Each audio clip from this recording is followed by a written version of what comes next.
Welcome back to the show, everybody. I'm Jeanna. And I'm Ivo. Happy Friday, Ivo. Happy Friday, Jeanna. How you feeling this week? I feel pretty good. Yeah? Yeah, I mean, it's aside from regular life shit, I can't say that I'm feeling off. How about you? Yeah, I definitely feel off. That's why I was asking you. Oh, yeah, I mean... I think we definitely function on totally two different vibrations because this weather has got me fucked up. Yeah, you've been sensitive to the weather for a really long time. I heard something interesting today on a TikTok about men and women, and it goes, men wake up with erections and women wake up yawning. So that explains how our days start off. So. Oh my God. That's just like I guess a testament to that men usually wake up on the perkier side of things in the morning. Oh my God. Hey, it's not my words, all right? I just repeating something I heard. I can't believe you said that.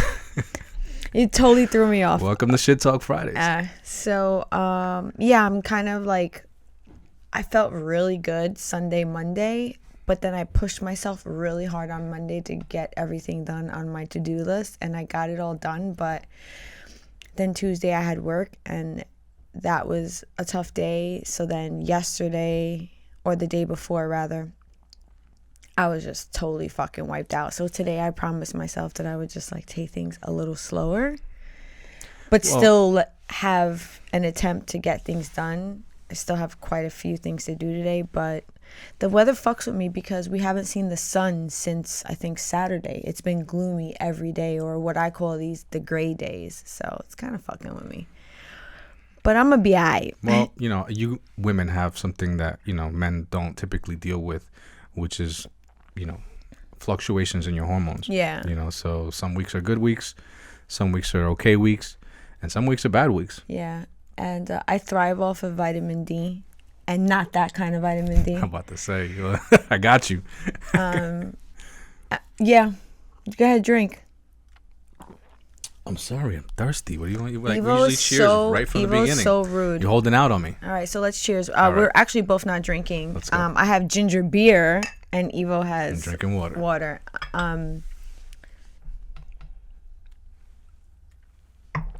Just recently heard a study about alcohol that I'm kind of trying to test out that theory, and with coffee, I'm trying to do it at the same time. I'll get back to you and let y'all know how it works.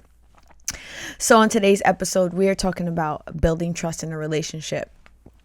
And when we decided to talk about this topic, I immediately said that I wanted to share some stories from our relationship and how we went about building trust, because I think that a lot of people want to be able to relate to the person that they're hearing information from. And I never want to come across as we are like some sort of perfect couple, because we are not. We have our problems just like everyone else does. And there was a significant part in our relationship where trust in the beginning too was a really big factor for me. So when Ivo and I first started dating, I would say, oh my God, I don't even know how many years ago. It's not really relevant. But when we first started dating, Ivo actually had recently come out of rehab. And that was an interesting turning point for me in my life, because I had to say, am I going to enter into a relationship with someone that has obviously had a drug addiction past? And why that holds, I guess, even heavier weight for me is because, and I've said this on the show many times before, both of my parents were drug addicts, and I come from, living that life of having people in my life that have broken my trust. It was a sensitive subject for you. Yeah. For sure. Have broken my trust on several occasions when it came to them saying that they were going to remain clean, or they were going to remain in their sobriety, and then them breaking that trust with me, and it happened over and over again. So that was like an interesting thing for me to step into. But I think I want to say what the biggest difference was for me is that when I was a child, I could not exit out of that relationship. I was a kid. My parents were responsible for me. Mm-hmm. But when I was old enough to walk away from them, I did. Like the moment I left my house when I was 18. So when I decided to step into a relationship with you, even though you had come out of rehab with a past drug addiction, I immediately said to myself, I'm going to set boundaries. And these boundaries are, if he relapses and doesn't maintain his sobriety, and or if he lies to me about his whereabouts and his doings, because I feel like those things, when you're dealing with sobriety, those things kind of go hand in hand. When my parents used to do this, they would lie about where they were going, what they were doing, because then it would in the end lead to them doing drugs. Mm-hmm. So I said to myself, if any of these two things happen, this is immediate no for me. And I will immediately exit out of this relationship, because I will never allow myself to succumb to that type of breaking of trust. Because that to me is like on the surface level of what it is. Like my trust was broken and could potentially be broken, but it goes deeper than that, because after the trust is broken, there's like a trauma response to that. Yeah. And I in no way, shape, or form wanted to ever fucking deal with that. And then the last thing I did was I did not introduce you to my children for quite a bit of time, until I felt like you had to earn that. Yeah, you had to gain that trust. Yeah, absolutely. So that was like a really big thing for me. And it was interesting reflecting upon that time in our relationship, because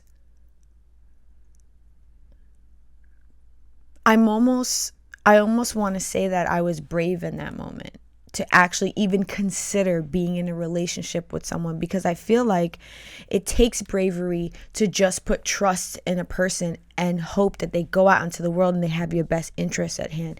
And I felt like I was being brave in that moment, because I was allowing myself to step into something that was was very familiar and has caused me trauma, but I was still willing to enter into it. Right. I mean, there was the fact that you knew me before the substance abuse issue. So there was a part of me that you knew existed. It just wasn't present at that moment. Yeah. So you were willing to take a chance on me and allow me time to get back to who you knew, so that we could then somebody that I used to know. Yeah, exactly. So that we could continue our relationship. Yeah, no, that was definitely a huge factor, because I had dated you previously. Yeah. And then we went our separate ways, and then, came back to seeing each other.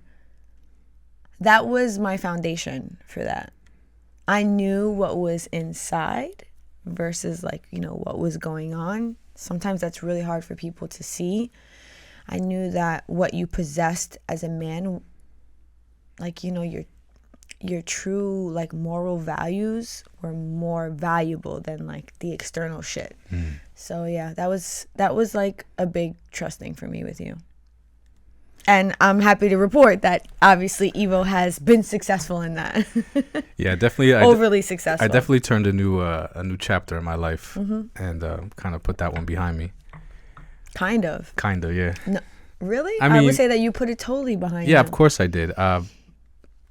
To what you're saying, I just, I say kind of because I try not to reflect back on it it was just this big thing. I really try to Really? Yeah, I try to look at it as just an unfortunate time in my life. I made some wrong decisions. I learned my lesson and started making the right ones. Fortunately for me, it wasn't, that period of time didn't expand through a large portion of my life. Some people, it really consumes them, and it takes a lot out of their life. So it was a very short period that I was just hanging with the wrong people, making the wrong decisions, and not valuing myself for what I really should have been. Yeah. And so I consider it like a blip, Okay. So that's why I say kind of. I know a lot. I know a lot of other people that have had it much more worse than I did, and never really saw their way out of it. Yeah, I know people like that. Yeah. So to those people, I my heart goes out to them. Yeah. All right. Well, so for me, I want to say communication and honesty were my biggest things as far as trust goes when entering a relationship. And I had to build this within myself first. The idea of it was something that, okay, it sounds great, right? And I went about a few relationships thinking oh, I need honesty, I need trust, not realizing that I wasn't a honest and trustworthy person myself, right? And I have to say this because I want people to know out there, as I say this, yeah, honesty and trust were my biggest things. It wasn't something that I just woke up one day and I was just trustworthy and honest. I had to learn the liar and the dishonest and the untrustworthy person of myself so that I could remove that person from myself, become a better version of myself. And once I was that person, then I was able to see someone else for who they were when they were honest and trustworthy. And so it took some time. It took a lot of self-reflecting for me to get to a place where I could honestly say to myself, I'm doing the best that I can in this department. These things are very important to me. So there is no way that I can expect to see these things in someone else if I can't see them within myself. And I wanted to just point out how important that is. If you agree with me and you identify with those things of honesty and being trustworthy, be sure that you are that. Because what happens is, as speaking for myself, in the relationships that I was in where I wasn't fully that person, I doubted the person that I was with. Yeah, I spoke a good game, Oh, what's when we would have these conversations about what's important in a relationship, and I would say honesty, and loyalty. Not being that person myself, I didn't really believe them even when they were being honest and loyal. As you said that, I got really emotional. Really? I'm not sure why. Continue talking though, but I'm kind of searching as to why I got so emotional. So when I came to this realization about myself, I then really led every relationship moving forward with complete honesty and being as loyal as I possibly could. Yeah, I would say that those are some of your strongest attributes. Yeah. Those are my strongest attributes now. Now that I'm, especially once I got into the relationship with you, I had spent quite a few years, fine tuning and sharpening those blades, and really getting it to a point where whenever I stepped into a relationship, I could cut really well in that department. Shit. And so I was very upfront with you in our relationship about what I wanted, what I had to offer, and where I saw the relationship going in the near future and in the long term. Mm-hmm. I thought that it was very important to lay those things out so that we could not only see eye to eye, but really understand each other about where we are, in the current point. I think that a lot of people, they just start dating because they like each other and don't really kind of find out where they are mentally and what it is that they're looking for. So those two things were by far what I believe to be most important when it comes to building trust in a relationship for me. I had some time to think about why I got emotional, and if I'm going to be real with myself, it's because I wasn't the most honest person for a long time in my life. It's because that became my defense mechanism. Yeah, you have a special story when it comes to that. Yeah. And I learned how to lie. I learned how to be dishonest in what I thought was for the right reasons for a very long time. I thought that if I made other people feel good about what was happening, even though I was not being true about my feelings, I was going to be okay. And I definitely did that in our relationship. There were moments that I think maybe I should have got madder. Maybe I should have been a little bit more vocal. Maybe I should have, maybe I shouldn't have been as vocal, but because I wasn't showing my true, honest feelings, because I'm so used to burying things. So as you were saying that you had to discover what it meant to be honest and what it meant to be trustworthy and what it meant to be loyal, because when you were looking for those qualities in another human being, you didn't possess those qualities yourself. So I generally didn't know what they really look like. Yeah.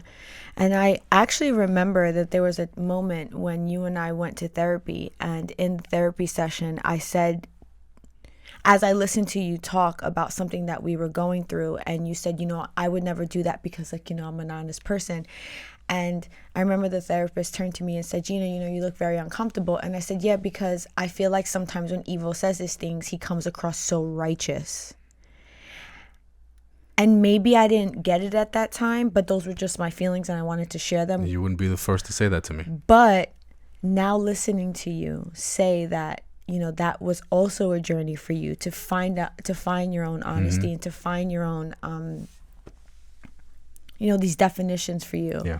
I kind of opened another door for me just now. I think immediately I felt the emotion. Yeah, I definitely had to find myself in a lot of dishonest and unloyal situations in order to realize that I didn't like being in that space. Yeah. And I needed to do what I needed to do to get out of that space. And so becoming that myself, kind of put me in the real recognized real category, right? Yeah. Or the birds of a feather flock together. I mean, it's like in order for you to see these things, you have to embody them yourself. And I'm just speaking for myself. I don't know what these things look like to anybody else, but for me, that's the process that I needed to go through so that I could comfortably stand in front of somebody and feel them. I would 100% hear you right now. Okay. I didn't think it was gonna go there, but it went there. Yeah, we tend to do that sometimes. Yeah. I wanted to give a little bit of statistics behind what trust potentially could mean in a relationship, because I think a lot of people are asking for that to be like a pillar in their relationship. Yeah. So why is this so important? And so the Pew Research Center, which is actually a site that I go to quite often when I'm looking for research or surveys that were done in a particular area, and I find them to be a very credible source because they don't really sway to the left or to the right. They have no political views. They're literally just researching and surveying things to give information to the general public based on these surveys and this research that they do. So I find a lot of great articles on their website. So if you're ever looking for something, check out Pew Research Center. So based on a survey that was conducted in 2019 about marriage and cohabitation, married adults have a higher levels of relationship satisfaction and trust than those living with a partner. Married adults are more likely than those who are living with a partner to say that things are going very well in a relationship. So it's 58 versus 41%. So 58% of married adults are saying that things are going well versus the 41% of adults that are cohabitating. Married adults are more likely than those who are cohabitating to say that they have a great deal of trust in their spouse or their partner to be faithful to them, act in their best interests, and always tell them the truth. Sounds pretty good to me. So, with those stats, the fact that married people, 58% versus 41%, are saying that they feel like they can have more trust in their partner, I would love to ask you, why do you think that is? Why do you think it's married versus a cohabitating couple or people in a relationship? I would like to think that it probably has something to do with the fact that there's an added level of commitment that goes with being married rather than just a cohabitating couple. Mm-hmm. And when I say an added level of commitment. I just mean the title of being married.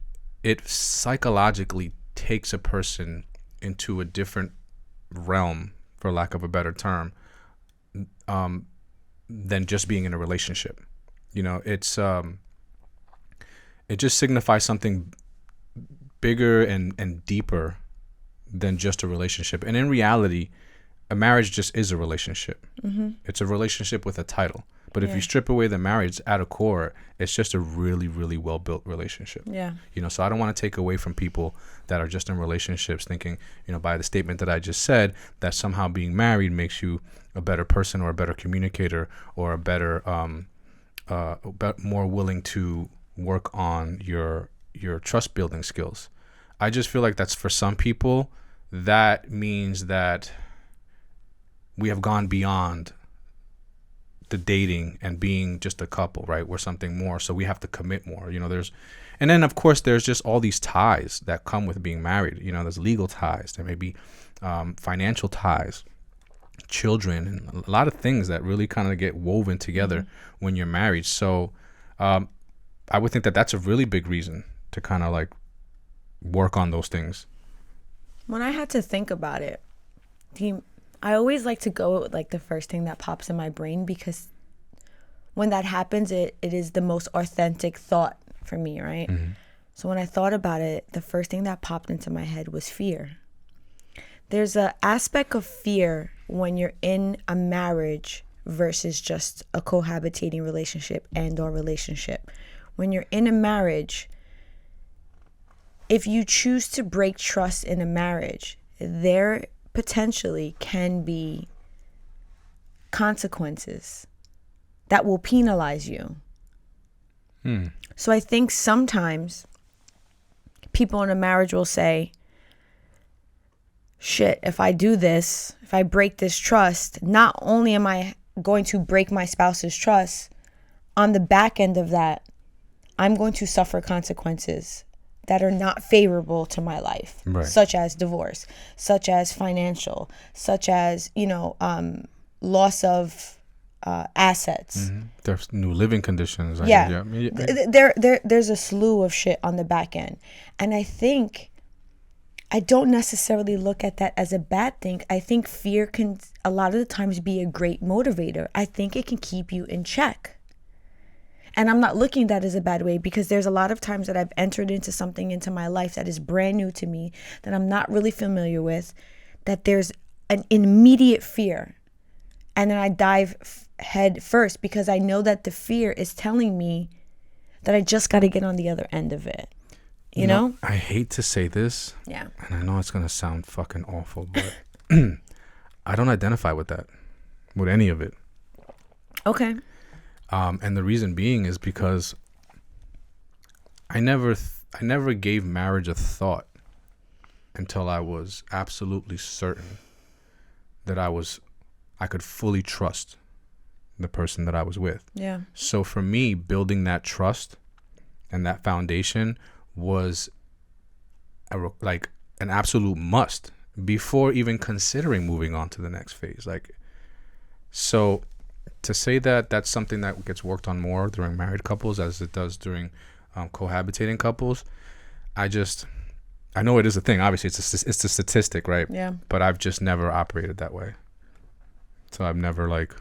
You don't identify with it. I you know, which is valid. There's been times where, you know, in relationships where the marriage topic will come up, and I've clammed up every single time. Yeah. You know, I feel like, you know, I don't answer questions. You know, I'm just sitting there like, like, you want to talk to me, sir? What do you think about marriage? I don't answer questions. So, yeah, it was kind of like that. I mean, I'm being sarcastic, obviously. No, but I know what you're referring to, like when you get pulled over by a police officer. I don't answer questions. It was kind of like those things, you know. I just, in my mind, I'm like, what? We have like a lot of like deeper things we need to really be working on right now. Marriage? Yeah, we're gonna put a pin in that. Circle back around to that. How about that? So, you know, it's yeah. That's really. I don't want to like comment too much about how people end up in that situation, because I don't really want to you know, put any bad light on how people end up married and then, you know, and then at that point are really diving into building and working on trust. Yeah. I don't identify with it either. Because I'm that type of bitch where I'm just like, oh, word? Fuck you then, I'm out. No, what I mean by that is when I thought about it for myself, when I said, because that immediate thought was, why do other people, not why do I not break my partner's trust in our current marriage? And again, if I'm being completely honest with myself, at the surface level of my thought process, I'm super goal oriented. So being in a successful, loving relationship is like a goal for me. So the only way I'm going to be able to achieve that goal is if I stay the course. Right? Yeah, absolutely. I mean, stick to the plan. So, I mean, there's so many other building blocks that go with that for us as a couple. You know, there's like so much love in there and there's so much happiness in there that I have to work at in order to reach that goal. But at its baseline, that's what it is for me. You know, if I thought about it like when it first comes to my brain. Because sometimes I feel like when I think about it too much, other thoughts come in that are not genuine. Something else is being filtered in. Maybe something I saw on social media, maybe something I saw on TV. So I just like to go, what my first thought is. But now that we're talking about, these building blocks of a relationship, I think it would be essential for us to give some of our listeners or our watchers some tips and tools as to how they themselves can learn how to build trust with their significant other. Yeah, I agree. I think there's a ton of tools. I mean, there's a ton of tools and tips and things you can do to build trust in a relationship. We're just going to talk about, if we have time, at least like 4 or 5, all right, out of the many. And since we've been talking about it through this episode so far, I'm just going to roll right into it. One tool or tip that is super beneficial when trying to build trust in a relationship is communication. Communication and, being open and honest. This is important because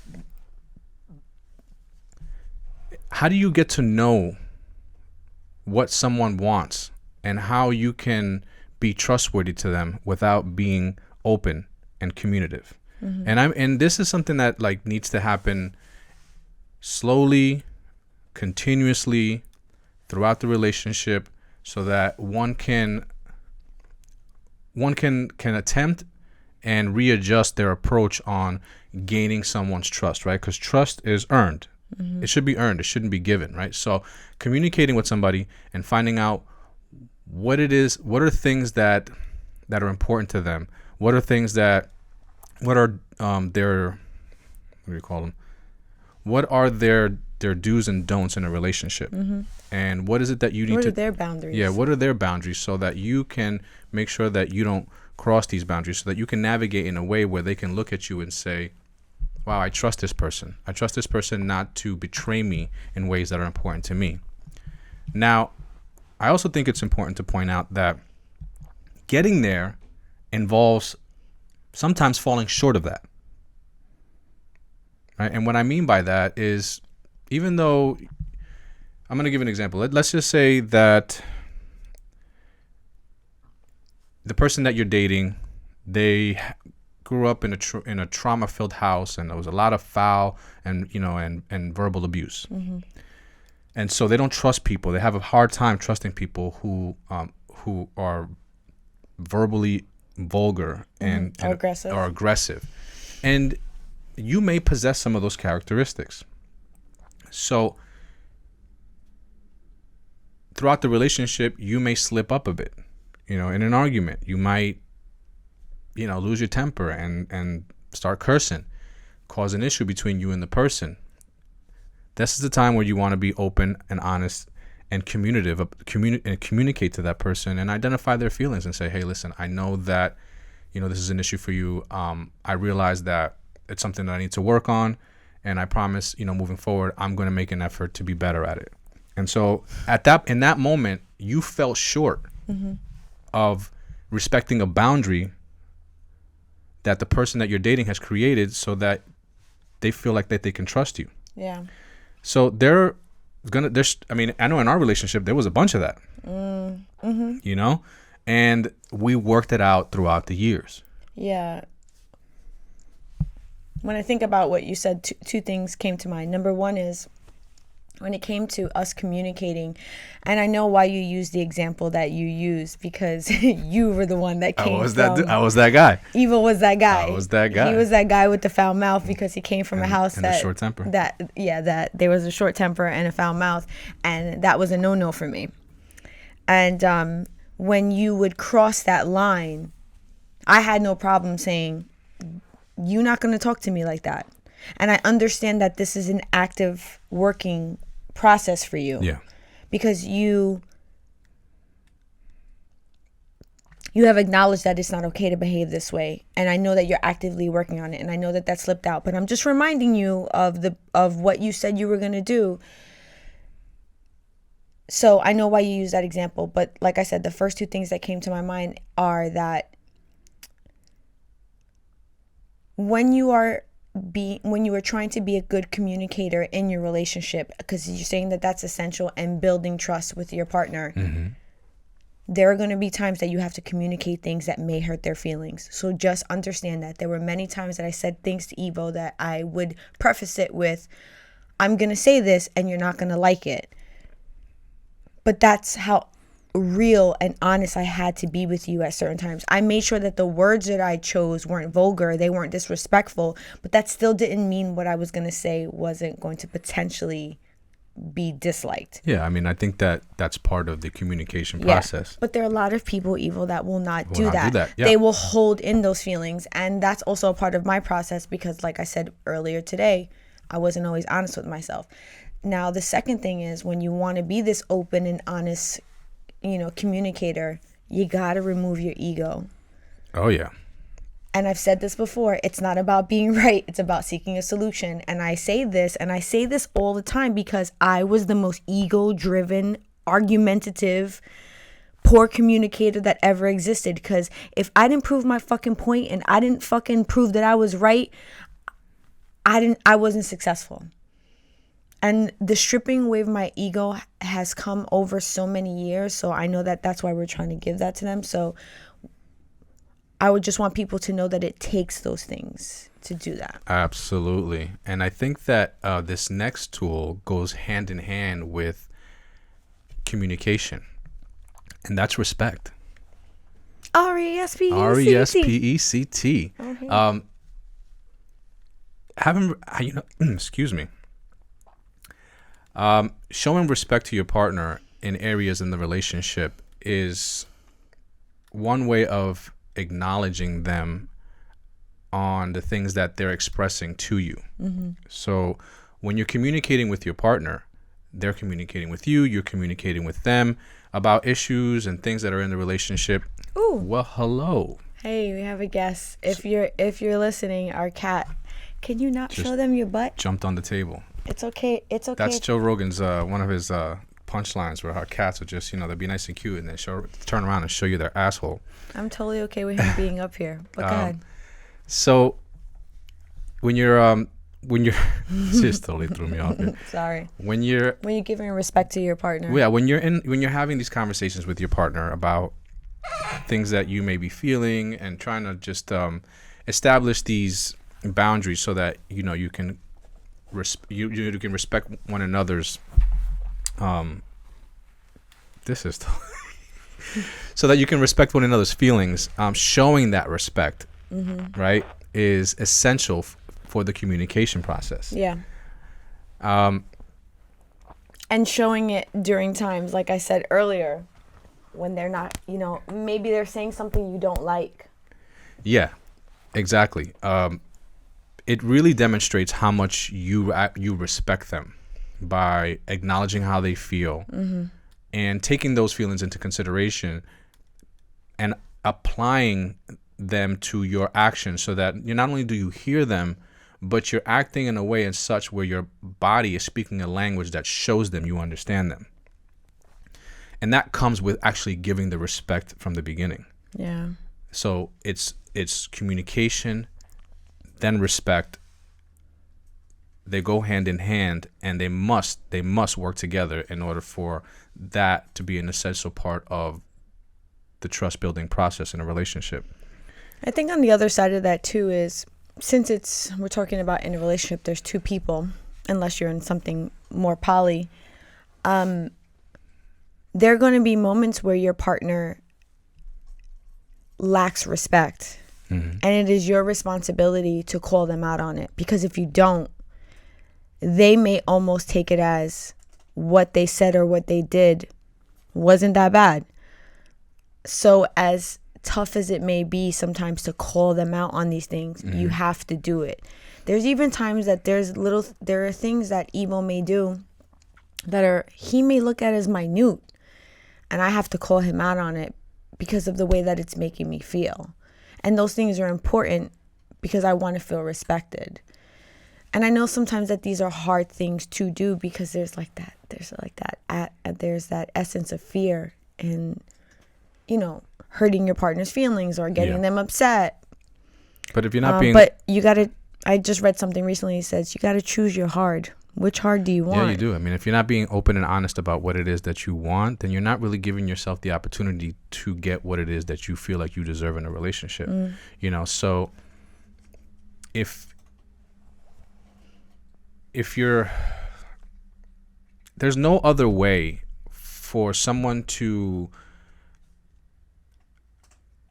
respect your thoughts, your feelings, and your boundaries without you laying them out and expressing them for what they are. Yeah. You really got to be able to be vulnerable and put your heart and your feelings out on the table, and show the person that you're with. And if we're talking about someone that you want to build trust with, show the person that you're with that these are the sensitive parts of my life, and I need you to see them for what they are and be careful when you walk around these things. There's trauma here. There's weakness and pain over here. There's insecurity over here, and I need to know that you see these things within me and will do everything not to trigger any of these.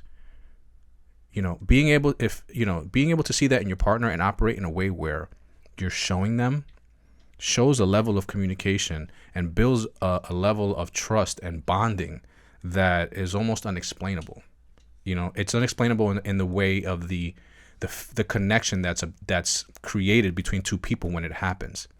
For someone who hasn't gone through it, there's no explaining the actual feeling. Yeah. But when you act that way with someone, and then they see you for that person that actually respects them, then all of a sudden there's this opening that happens, and it's I don't know. There's, for lack of a better term, it's just magical.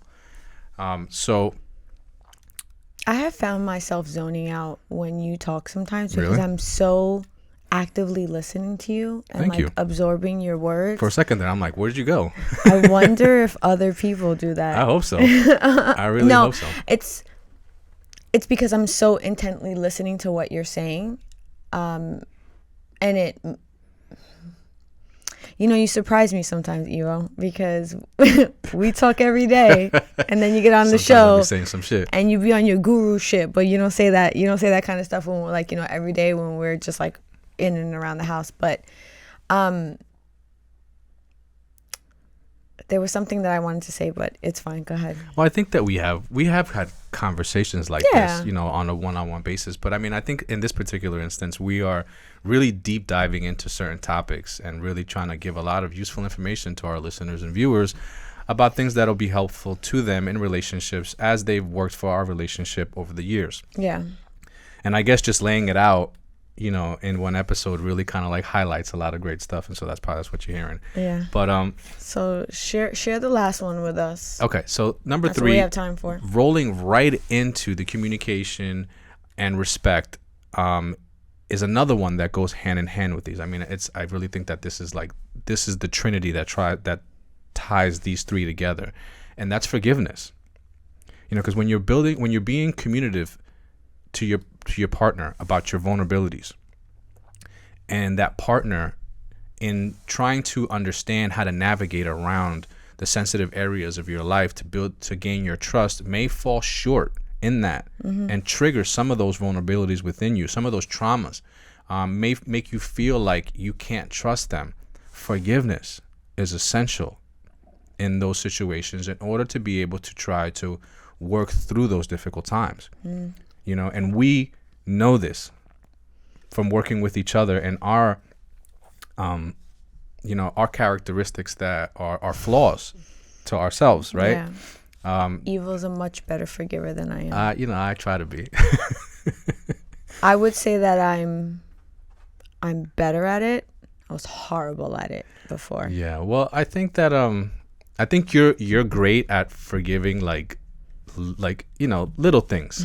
You know what I mean? Like, and I'm pretty good at forgiving something major because I was a major fuck up in my life, and so I had to forgive myself for the major fuck ups that I did. So when I'm with someone or I know someone who's generally a good person and they fuck up majorly in our relationship, you know, I really I give it some good thought, but more I'm pretty good about getting past it. Yeah. You know, if the relationship is worth salvaging, I think that's important to say. So forgiveness, it's essential.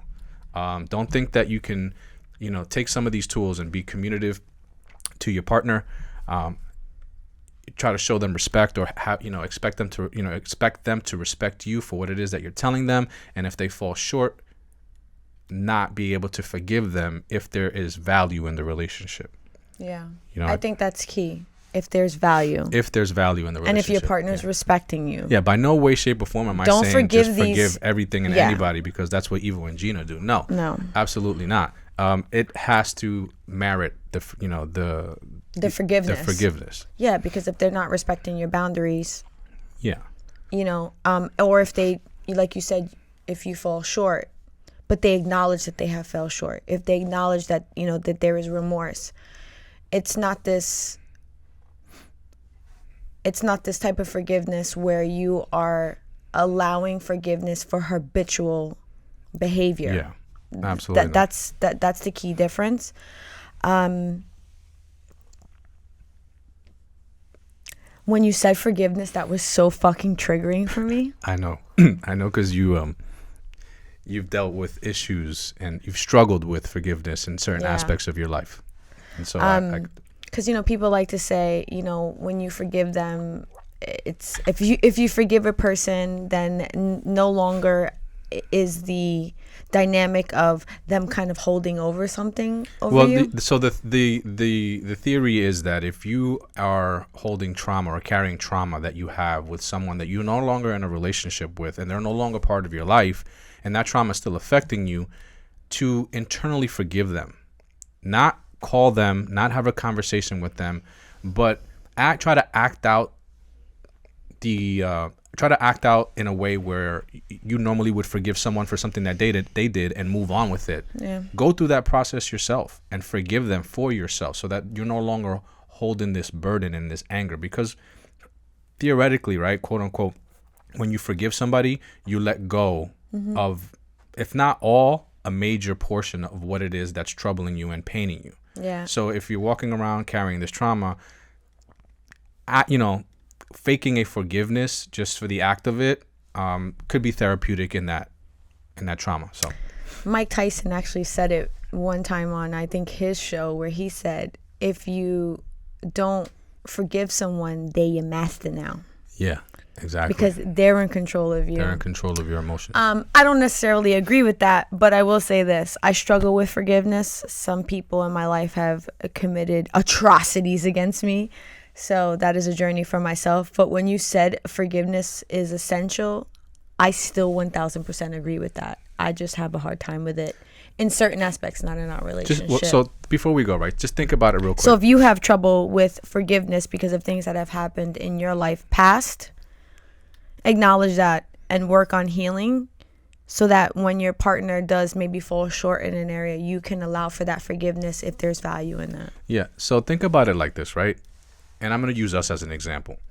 If I did you wrong in a way where it required you to forgive me, for us to move past what it was that I did, and then sometime in the future I did it again, you've already forgiven me for it. So now you're just going to be angry about it. You're probably just going to do away with me.